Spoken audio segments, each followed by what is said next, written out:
Hello everyone, my self नवीन कुमार। और एक company है जो कि पैकेजिंग मटेरियल और सॉरी पैकेजिंग करने का जो काम करती हैं वो मशीनें बनाती हैं। जैसे मान के चलिए कि कोई आपने डब्बा बनाया, डब्बे के ऊपर आपको पैकेजिंग करनी है, तो वो जो मशीन जो होती है वो ऑटोमेटिक पैकेजिंग करती जाए, डब्बा आगे फ्लो करता जाए। तो वो जो इस टाइप की मशीनें होती हैं, तो ये पैकेजिंग से रिलेटेड मशीनें भी बनाती है। साथ में फिलिंग, जैसे डब्बों में किसी में 1 लीटर कुछ डालना है, मटेरियल डालना है, तो 1 1 लीटर डलता रहे और मशीन आगे से आगे चलती रहे, तो वो मशीनें जो होती हैं वो मशीन बनाती है। ऐसी एक छोटी कंपनी है जो कि छोटे लेवल पे भी काम कर रही है, उसका नाम है बॉस पैकेजिंग सॉल्यूशन। ये कंपनी स्टॉक मार्केट से पैसे उठाना चाह रही है एसएमई सेगमेंट के थ्रू, लगभग 8.5 करोड़ रुपए। कंपनी का जो आईपीओ खुलने वाला है जिसमें हम पैसे लगा सकते हैं वह 30 अगस्त से लेकर के 3 सितंबर के बीच में। कंपनी ने अपना फिक्स प्राइस सेट किया है 66 रुपए का।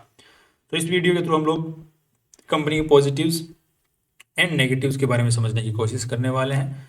Let's proceed with this. So यहाँ पर कंपनी 8.5 करोड़ रुपए उठाने वाली है, तो कंपनी के पैसे जो हैं वो कहाँ जाने वाले हैं, कहाँ कंपनी उन पैसों को लगाएगी, राइट? क्योंकि ऐसे तो प्रोमोटर लोग हम अपने मालिकाना हक देंगे नहीं, तो किस लिए दे रहे हैं वो, तो उसकी हम चर्चा कर लेते हैं सबसे पहले। तो यहाँ पर जो पहला रीजन बताया है, 3.5 करोड़ रुपए तो हमारे लगे परचेज ऑफ मशीनरी। कंपनी को और मशीनरीज खरीदनी है ताकि और प्रोडक्शन कैपेसिटी बढ़ाई जा सके।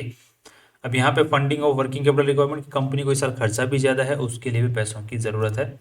और जो खर्चा बढ़ने वाला है मशीनरी नहीं आने की वजह से, उसको भी पैसों की ज़रूरत है, तो वहाँ पे खर्च होने वाले हैं लगभग 3 करोड़ रुपए। बाकी जो पैसा है वो जनरल कॉर्पोरेट पर्पसेस के अंदर में काम आने वाला है, जैसे आईपीओ लेके आने में खर्चा वर्चा हो गया, और बाकी जो खर्चे होते कागज होंगे उनके। बाकी जो आज के दिन अगर देखा जाए तो कंपनी के 3 मेन मालिक लोग हैं, केतन सूर्यकांत ठक्कर, मनीष भाई ब्रह्म भट्ट एंड पटेल साहब, कमलेश भाई, हसमुख भाई पटेल। सो यहाँ पर इनके पास में लगभग अच्छा खासा शेयर होल्डिंग है, तो आईपीओ से पहले है और आईपीओ के बाद में भी अच्छा खासा रह जाने वाला है। सो आईपीओ से पहले जो है 100% शेयर होल्डिंग थी इनके पास में, प्रमोटर्स के पास में, और आईपीओ के बाद में 72% के आसपास में रह जाने वाले। That's very good. नेक्स्ट अब देख लेते हैं कि कंपनी जो, इसके ऊपर में कोई लिटिगेशन वगैरह है या नहीं। कंपनी के ऊपर में कोई लिटिगेशन वगैरह नहीं दिख रही है यहाँ पर। ये कंपनी के पास में जो मैन्युफैक्चरिंग यूनिट है उसकी कुछ तस्वीरें आपके सामने है कि किस तरीके से काम चलता है। छोटी ही मैन्युफैक्चरिंग यूनिट्स यहाँ पर लग रही हैं आज के दिन। नेक्स्ट अगर देखा जाए तो कंपनी की जो मशीन्स बनाने की जो कैपेसिटी है वो आज के दिन इंस्टॉल कैपेसिटी है 55 की, और अभी जो है 52 सालाना बन रही है, तो 94। तो इसीलिए कंपनी बोल रही है हमें और मशीनरी की ज़रूरत है, जहाँ पे कंपनी ने बोला है। दैट्स अगेन कि कंपनी का जो फ्यूचर जो प्रॉफिट्स है, जो कम सेल है, वो फ्यूचर को कंपनी को बढ़ती हुई दिख रही है। क्योंकि आजकल क्या हो रहा है कि हर गांव, शहर, कस्बा इंडस्ट्री के साथ में हर आदमी जुड़ना चाहता है, कि कोई ना कोई काम घर पे चालू करना चाहता है इंडस्ट्री के थ्रू, या फिर दुकान खोल के या छोटा मोटा काम करना चाहता है। तो वहाँ पे जो ये इस टाइप की जो मशीन्स होती हैं, इनको वहाँ पे डिमांड ज़्यादा है, फ्यूचर में बढ़ने की उम्मीदें हैं। बिकॉज जो इंडस्ट्रियलाइजेशन पुराने ज़माने में क्या होता था कि एक ही फैक्ट्री है वो पूरा का पूरा काम संभाले। अब क्या हो रहा है कि हर गांव में, हर घर के अंदर में इंडस्ट्रियलाइजेशन छोटा मोटा बढ़ रहा है, बन रहा है थोड़ा थोड़ा, कि हम थोड़ा बहुत काम चालू करें। तो उसके लिए एक मशीन, जैसे पैकेजिंग की मशीन मंगवा ली, तो अब एक बंदा है वो फिलिंग का काम कर रहा है, मटेरियल बनाने का काम कर, तो वहाँ से उठ के दूसरा घर वाला जो है वो एक पैकेजिंग का काम चालू कर रहा है। इस टाइप से जो ये छोटी मोटी जो मशीनें होती हैं, छोटा मोटा जो लेवल पे काम है, ये इंडिया के अंदर बढ़ रहा है और फ्यूचर में और ही बढ़ने की ही उम्मीदें दिख रही हैं। इसकी वजह से इस कंपनी की जो चांदी है वो हो सकती है, अगर आप इसको थोड़ा सा दूसरे लेवल से सोचते हैं तो।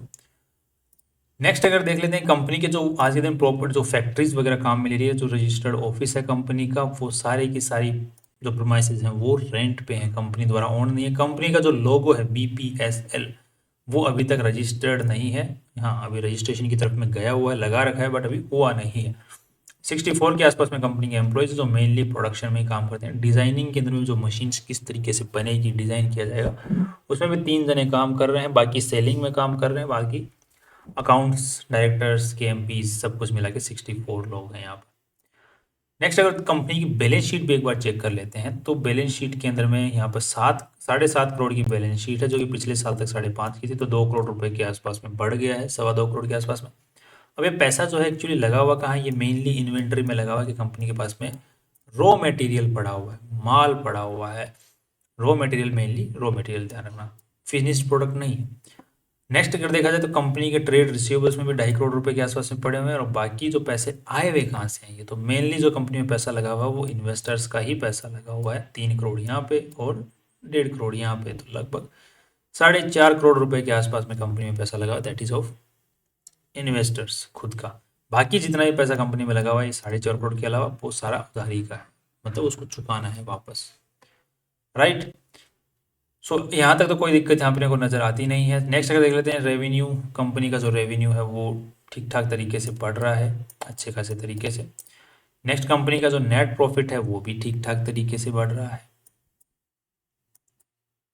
राइट। बल्कि पिछले साल के मुकाबले इस साल देखा जाए तो ज़्यादा जो नेट प्रॉफिट्स है वो बढ़ा नहीं है, बट 2021 के 22-21-22 के मुकाबले देखा जाए तो 22-23 में अच्छा खासा बढ़ा था, बट इस साल नहीं बढ़ा है उतने, उस लेवल से नहीं बढ़ा जिस लेवल से पिछले साल बढ़ा था। कंपनी का कैश फ्लो जो है इस साल जो पिछले 3 साल में कंपेयर करते हैं तो इस साल कंपनी का कैश फ्लो नेगेटिव में आया है, that is 2 crore negative. And इसका जो मेन रीजन है वो है कि इन्वेंट्री कंपनी की बढ़ गई है। और इन्वेंट्री कैसे बढ़ गई है कि कंपनी ने शेयर कैपिटल भी यहाँ पर बढ़ाया है। तो यहाँ पर एक थोड़ा सा ये जो इन्वेंट्री वाला जो सेगमेंट है और ट्रेड रिसीवेबल वाला सेगमेंट जो है उसमें काफ़ी बड़ा ग्रे एरिया है, जिस ग्रे एरिया का ये जो मर्चेंट बैंकर जो होते हैं, इन्वेस्टमेंट बैंकर जो होते हैं, कंपनीज को आईपीओ लेके आते हैं और वहाँ पे इस ग्रे एरिया का बहुत अच्छे से बखूबी इस्तेमाल करती हैं। तो यहाँ पर कंपनी ने अपना जो इन्वेंट्री दिखा करके शेयर कैपिटल बढ़ा लिया है, जिसकी वजह से यहाँ पे कैश फ्लो जो है, क्योंकि कंपनी के पास में कैश तो था ही नहीं, बिजनेस तो एक्चुअली था ही नहीं, राइट। तो वो तो नॉर्मली बिजनेस तो नॉर्मल तरीके से बढ़ रहा है, बट शेयर कैपिटल बढ़ाना था आईपीओ में पैसा उठाने के लिए, क्योंकि वो बढ़ा हुआ दिखना चाहिए। नहीं दिखेगा, बोनस जारी नहीं करेगी कंपनी, तो शेयर वो जो शेयर का प्राइस है वो काफ़ी ज़्यादा रह जाएगा और इतने पैसे मिलेंगे नहीं, ज़्यादा शेयर प्राइस रख नहीं सकते, तो बोनस जारी करना पड़ा। बोनस जारी करना पड़ा तो शेयर कैपिटल बढ़ाना पड़ा, शेयर कैपिटल बढ़ाना पड़ा तो कंपनी को यहाँ पर कैश फ्लो नेगेटिव हो गया, क्योंकि इतनी सेल कंपनी की थी नहीं, इतना कैश कंपनी के पास था नहीं। तो ये थोड़ा सा नेगेटिव हो गया यहाँ पे मामला। अब ओवरऑल कंपनी का अब तक तो ठीक लग रही है, बट छोटी बहुत ज़्यादा कंपनी है, ठीक है। कंपनी ये मान के चलिए कि किराए के ऊपर में है पूरा काम, किराए की ज़मीन है, किराए की बिल्डिंग है, और जो मशीनें हैं वो कंपनी की खुद की हैं।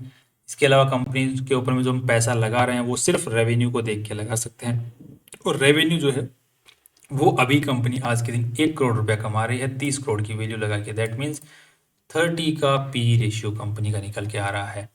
और कंपनी का अगर पीबी रेशियो की बात करते हैं तो कंपनी का नेटवर्थ है 4.5 करोड़ का, और कंपनी पैसे उठा रही है 8.5 करोड़, तो यहाँ पे 8 करोड़ मान के चलो, तो 12.5 करोड़ का कंपनी का बुक वैल्यू निकल के आता है, तो 500 36। तो इस हिसाब से कंपनी का 2.67 के आसपास, 2.6 के आसपास में पीबी रेशियो निकल के आता है। तो इसको हम कंपेयर करके देख लेते हैं एक बार, 30 का पी और 2.6 का पीबी। तो यहाँ पर इसका 5 का पी भी है, अर्निंग ये कंपनी कर नहीं रही है, दूसरी जो कॉम्पिटिटर कंपनी है उनके साथ कंपेयर कर रहे हैं हम लोग। ये है मनोग्राफ इंडिया, ये भी कमाई नहीं कर रही है, इसका भी पी नेगेटिव में है, पी मतलब है ही नहीं। अगर पी है नहीं इसका मतलब कमाई नहीं कर रही है कंपनी, अभी आज के दिन नेगेटिव में आ रहा है रिजल्ट। इसका पी भी है 1 का, और अपनी जो आईपी लेके आ रही है वो महंगे में लगाई अपनी उसने वैल्यू। इसका जो पी रेशियो है वो है 53 का, और जो पी बी रेशियो है वो है 11 का। तो इसके मुकाबले कंपनी ने अपनी वैल्यू सस्ती लगाई है, राइट। तो अब देख लेते हैं कि इस कंपनी का जो ये जिसके साथ में कंपेयर मेनली कर रहे हैं, जिस जो कि प्रॉफिट में है, अपनी जो कंपनी है जो आईपीओ लेके वो भी प्रॉफिट में है, तो इस कंपनी में और अपनी कंपनी जो आईपीओ वाली है दोनों में डिफरेंस कहाँ पे है? क्या इसका भी कैश फ्लो इस बार नेगेटिव रहा है? तो इसका कैश फ्लो पॉजिटिव रहा है, क्योंकि अपनी अपनी कंपनी का नेगेटिव रहा है। तो ये क्लियर कट इंडिकेशन है कि कंपनी ने शेयर कैपिटल बढ़ाने के लिए कुछ न कुछ गड़बड़ की है इन्वेंटरी के साथ। तो कई बार पूछते हैं कि गड़बड़ी का पता कैसे चलता है, बस ऐसे ही पता चल जाता है, पास्ट के डेटा को देखते हुए, शेयर कैपिटल को दिखाते हुए, कैश था नहीं। बाकी छोटी कंपनी है तो थोड़ा रिस्क रहता है, दैट्स ऑल। अब क्या रहता है कि अब जो कंपैरिजन और जो जिस तरीके से हमने कंपनी का एनालिसिस किया उसके हिसाब से ये डेटा निकल के आता है कि कंपनी ने जो अपनी वैल्यू लगाई, कंपनी छोटी है, मैनिपुलेशन में आसानी हो सकती है जो जो मैनिपुलेटर्स होते हैं उनके लिए। अभी के आज के हिसाब से जिस तरीके से कमाई कर रही है वो ठीक कमाई कर रही है, वैल्यू ठीक लगाई है कंपटीशन के मुकाबले प्राइस वाइज, और फ्यूचर में बढ़ने की उम्मीदें हैं। छोटे लेवल पे भी काम कर रही है तो बढ़ने के लिए पूरा आसमान पड़ा हुआ है। तो लॉन्ग टर्म के हिसाब से भी ठीक लग रही है। बस ये थोड़ी इस टाइप की जो फालतू की गड़बड़ियाँ हैं वो ना करें तो बेटर है। अगर फ्यूचर में भी फिर से करती है तो फिर चांसेस गड़बड़ी हैं।